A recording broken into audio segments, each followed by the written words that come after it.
ولقد رآه نزلة أخرى عند سدرة المنتهى عندها جنة المأوى إذ يغشى السدرة ما يغشى ما زاغ البصر وما طغى لقد رأى من آيات ربه الكبرى أفرأيتم اللات والعزى ومناة الثالثة الأخرى ألكم الذكر وله الأنثى تلك إذا قسمة ضيزى إن هي إلا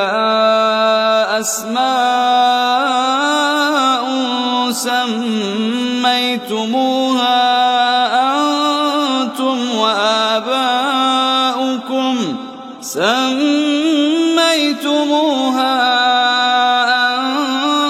أنتم وآباؤكم ما أنزل الله بها من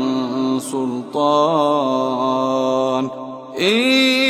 يتبعون إلا الظن وما تهوى الأنفس ولقد جاءهم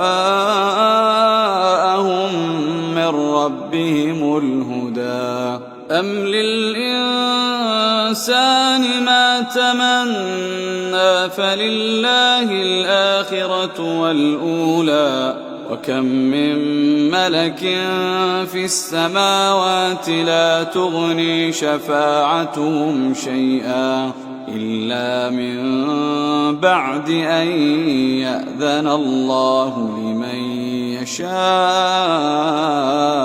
ويرضى إن الذين لا يؤمنون بالآخرة ليسمون الملائكة تسمية الأنثى وما لهم به من علم إن يتبعون إلا الظن وإن الظن لا يغني من الحق شيئا.